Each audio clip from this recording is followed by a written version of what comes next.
So hello everyone. So তোমালোকৰ আমি already ৰাউলছ ল আৰু এইখিনি পঢ়িছিলোঁ. So এটা বিগ গেপ পৰিলে যিকোনো কাৰণতে হওক বাৰু. So ঠিক আছে. So আমাৰ সলিউশন চেপ্টাৰটো আকৌ ষ্টাৰ্ট কৰা হৈছে.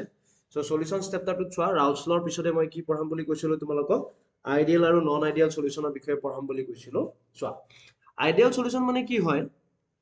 An ideal solution of component A and B is defined as the solution in which intermolecular interaction between the component AB interaction are of the same magnitude as the intermolecular interaction formed in pure component AA interaction and BB. মানে দুটা বস্তু আছিলে এটা আছিলে তোমালোকৰ কাৰণে solute আৰু এটা আছিলে তোমালোকৰ কাৰণে সলভেন্ট মানে সলিউট আৰু সলভেন্ট মানে সলিউশন বনালে সলিউট আৰু সলভেন্টৰ যিটো ইন্টাৰেকশন থাকিব সেইটো ইন্টাৰেকশন সলিউট সলিউট আৰু সলভেন্টৰ ইন্টাৰেকশনৰ যদি সমান হয় that is called ideal solution. Clear হৈছে বুজিব পাৰিছা? ওকে সো কি কৈছে চোৱা তলত আৰু এটা আমাৰ হেয়া দিছে an ideal solution is the one in which no volume change কোনো ধৰণৰ volume change নহয় and no enthalpy change take place when the components are mixed in any proportion. Moreover, Raoult's law is obeyed.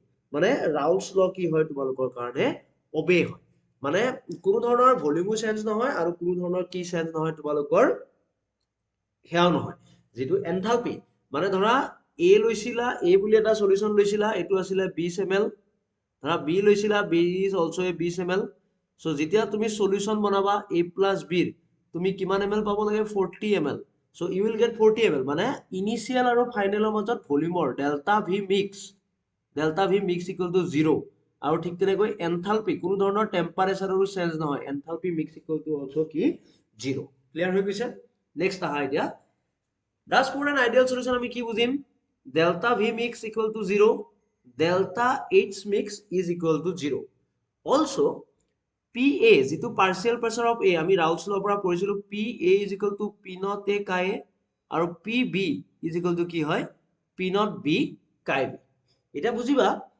আমাৰ ideal সলিউশনত তোমালোকৰ যেকেটা পাৰ্শিয়াল প্ৰেসাৰ থাকে একেটা পাৰ্শিয়াল প্ৰেসাৰ exactly হিমানে থাকে এটা বুজিবা এক্সাম্পল যেকেটা হয় আইডিয়াল সলিউশনৰ এক্সাম্পল হল ধৰা পোলাৰ বস্তু এটা পোলাৰ লগত ইন্টাৰেক্ট কৰিছে নন পোলাৰ এটা নন পোলাৰ লগত কনভাৰ্ট কৰিছে ইন্টাৰেক্ট কৰিছে তাকে আমি কি বুলি কৈছো আইডিয়াল সলিউশন বুলি কৈছো এটা এক্সাম্পলত তুমি সব benzene plus toluene benzene is also a non polar toluene is also a non polar ethyl bromide ethyl iodide দুইটাই পোলার পোলার ক্লোরোবেনজিন ব্রোমোবেনজিন দুইটাই কি হয় পোলার পোলার ক্লিয়ার হৈছে সো ইয়াতে চোৱা আমি অলৰেডি ৰাউলছ লৰ এটো ডিসকাস কৰিছিলো ইফালে মই মোল ফ্ৰিকশন লৈছো কাই এ আৰু ইফালে মই মোল ফ্ৰিকশন লৈছো কাই বি সো ইয়াতে কাই বি ইকুয়াল টু 0 আছে আৰু ইয়াতে কাই এ ইকুয়াল টু 0 আছে নাও ইফালে যিমানে তুমি আহিবা পার্শিয়াল প্রেসার এ কমি আহিছিলে মই কৈ দিছিলো আৰু ইফালে যিমানে আহিবা ইফালে আহিলে তোমালোকৰ কি হ'ব পিবি কমি আহিব আৰু আলটিমেটলি যেতিয়া তুমি দুইটা লগ লগাবা that is total pressure P total equal to কি হয় P naught A plus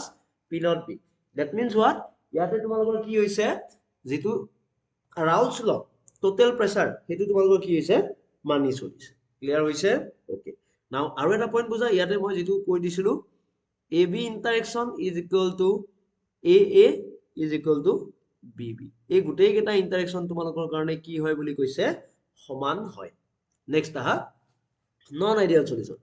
Non-ideal solution and deviation from Raoult's law.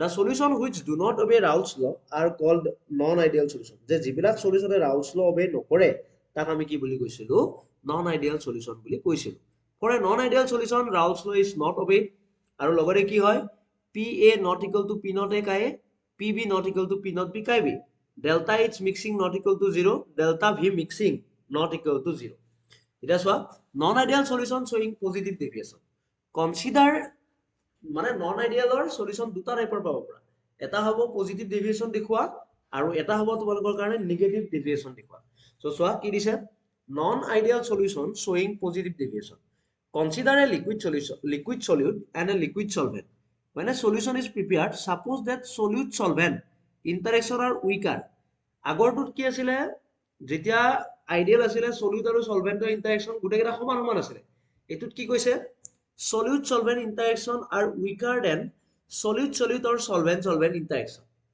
এতিয়া কি হ'ব total vapor pressure of solution is greater than the corresponding to an ideal solution. আগৰটো equal আছিলে এবাৰ কি হ'ব greater হ'ব. Such solutions of positive deviation. ইয়াতে কি হ'ব আগৰটো equal আছিলে ইয়াতে কি হ'ব PA greater than P naught a chi A, partial pressure বেছি হ'ব, PB P naught B chi B greater হ'ব. Delta V mixing not equal to 0, delta H mixing greater than 0. গোটেই কেইটা কি হয় বেছি বেছি হ'ব, গোটেইবিলাক বস্তু মানে পজিটিভত আহিব। এক্সাম্পলত কি আছে পজিটিভ ডেভিয়েশ্যন দেখো আৰু এক্সাম্পলত তোমাৰ দিছে এটা দিছে বেনজিন আৰু এচিটন, এটা হল নন পোলাৰ এটা হল পোলাৰ। মই নন আইডিয়েল বুলি ক'লে আইডিয়েল বুলি কওঁতে কি কৈছিলো পোলাৰ পোলাৰ অথবা নন পোলাৰ নন পোলাৰ, আৰু ইয়াতে নন আইডিয়েল মানে হ'ব polar non polar non polar polar তেনেকুৱা। ইথানল এণ্ড সাইক্লোহেক্সেন বুজিব পাৰিছা, বেনজিন আৰু এচিটন আৰু ইথানল এণ্ড সাইক্লোহেক্সেন। এটা হল বেনজিন নন পোলাৰ এচিটন হল পোলাৰ, ঠিক তেনেকৈ ethanol polar cyclohexane non polar. Clear হৈছে? ওকে নেক্সট আহা এইটো গ্ৰাফ। সো এইবাৰ চোৱা ইনক্ৰিজ হ'ব গোটেইবিলাক বস্তু। সো এ আৰু বি ইফালে গ'লে এডাল এনেকুৱা হৈছে ইফালে গ'লে এডাল এনেকুৱা, আৰু আলটিমেটলি এইটো বেছি হৈছে। P is equal to P A plus P B. এনে আগতে সমান পাব লাগিছিল, এতিয়া আমি কি পাইছো বেছি পাইছো, বেছ পাইছো। ঠিক আছে ক্লিয়াৰ হৈছে। Next one non ideal solution showing negative deviation. এটুত কি হ'ব আগৰটোত আছিলে solute solvent interaction greater lesser আছিলে, এটুত কি হ'ব গ্ৰেটাৰ হ'ব। Solute solvent interaction are greater than solute solute or solvent solvent interaction. Total vapor pressure of the solution is less than that of corresponding to an ideal solution of the same composition at the same temperature. এটুত কমিব। PA less than P naught A chi A, PB less than P naught B chi B। Clear হৈছে? Okay তাৰপিছত delta V mixing less than 0, delta H mixing less than 0, delta V mixing less than 0, delta H mixing less than 0। Example কি দিছে benzene chloroform diethyl ethyl chloroform chloroform and acetone. ইয়াতে তোমাৰ মানে কি হয় hydrogen bonding থাকে, বিশেষকৈ molecule বিলাকৰ মাজত কি হ'ব সলিড সলভেন্ট ইন্টাৰেকশন যেহেতু ষ্ট্ৰং, সো কি হ'ব হাইড্ৰজেন বন্ডিং থাকিব। হাইড্ৰজেন বন্ডিং বা তেনেকুৱা বিভিন্ন ডাঙৰ ইন্টাৰেকশন এটা থাকিব। ক্লিয়াৰ হৈছে?